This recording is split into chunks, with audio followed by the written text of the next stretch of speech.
सबके दिलों का एहसास अलग होता है। इस दुनिया में सबका व्यवहार अलग होता है।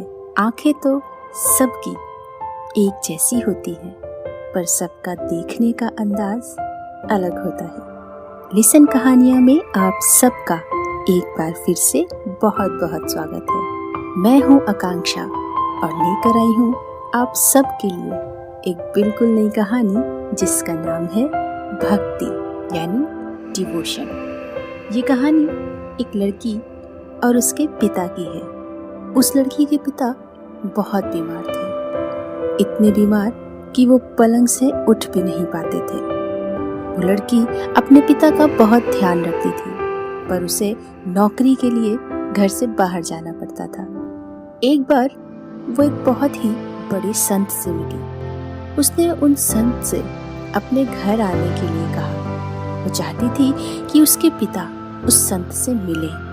संत अगले ही दिन उस लड़की के घर आए।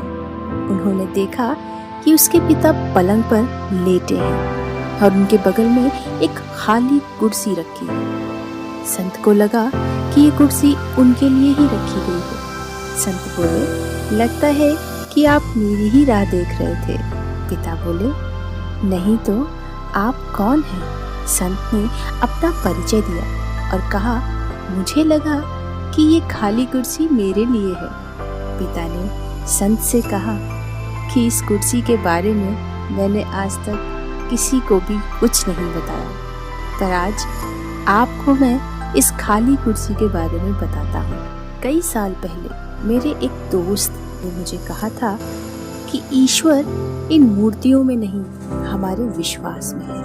उस दिन से मैंने ये खाली कुर्सी अपने बगल में रखी है और मैं इससे पूरा दिन बातें करता हूँ, जैसे कि मैं भगवान से बात कर रहा हूँ।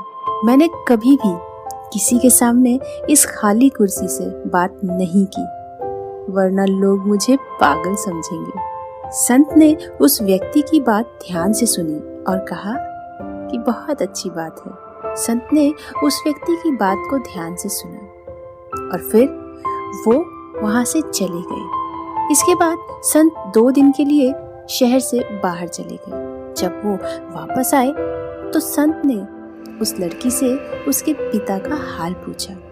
बेटी ने बताया कि पिताजी तो आपके जाने के अगले दिन ही नहीं रहे। संत ने पूछा, ये सब कैसे हुआ?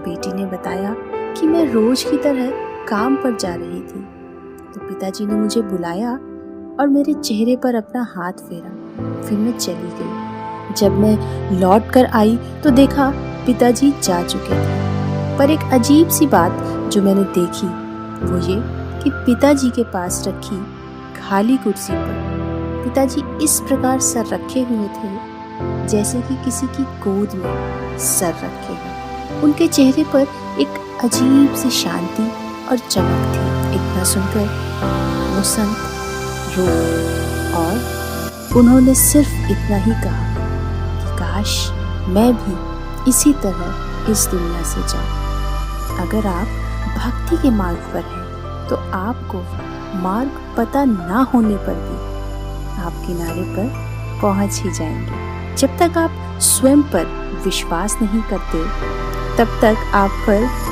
ईश्वर भी विश्वास नहीं करते। ईश्वर की न्याय की चक्की थोड़ी धीमी जरूर चलती है, पर पीसती बहुत बारीक है। आई होप कि आज की कहानी और उसमें छुपी हुई सीख आपको पसंद आई होगी। Thank you for listening listen कहानियाँ।